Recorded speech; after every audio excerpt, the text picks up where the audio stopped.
নাহিদ রানায় মুগ্ধ ইয়াং বিশাপ বিসিবিকে যে পরামর্শ দিলেন। হাসান মাহমুদের বিশ্রাম আর পেসার তানজিম হাসান সাকিবের ইনজুরির কারণে আফগানিস্তান বিপক্ষে ওয়ানডে সিরিজে হঠাৎ করে সুযোগ পান নাহিদ রানা। নির্বাচকরা জানান চ্যাম্পিয়ন ট্রফির আগে সাদা বলে রানা কেমন করেন দেখে নেবার সুযোগটা হাতছাড়া করতে চাননি তারা। তবে ভিসা জটিলতার দলের সাথে শুরুতে সংযুক্ত আরব আমিরাতে পাড়ি দিতে পারেননি নাহিদ রানা। মিস করেছেন সিরিজের প্রথম ওয়ানডে ম্যাচটি।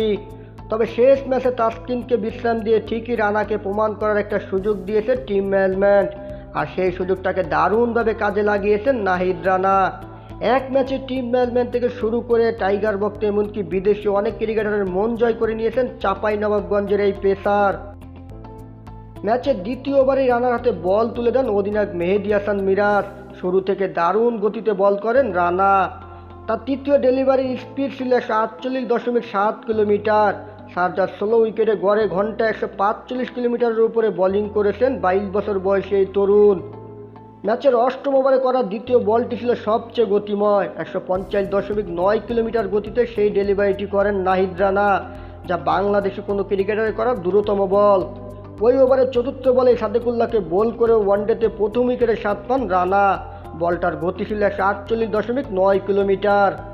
শুধু গতিই নয়, তার বোলিংয়ে ছিল নিখুঁত লাইন লেন্থ ও ইনসুইংও। 5 ওভার 13 রান 1 উইকেট, এটাই ছিল নাহিদ রানার প্রথম স্পেল। কম রান দেওয়ার পাশাপাশি উইকেটও নিয়েছিলেন। তবে সবচেয়ে বড় বিষয়, গতিতে সবসময় কাবু করে রেখেছেন আফগান ব্যাটারদের। নাহিদের 5 ওভার দেখেই মুগ্ধ হয়েছেন ক্যারিবিয়ান সাবেক পেসার ও জনপ্রিয় ধারাভাষ্যকার ইয়াং বিশাপ।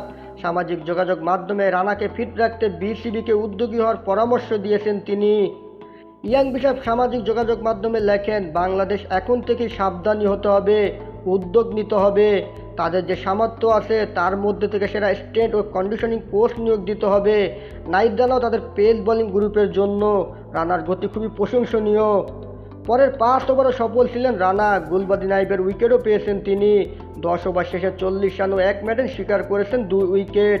সিরিজ হারের দুঃখের দিনে নাহিদ রানাই হয়তো দলের জন্য বড় প্রাপ্তি।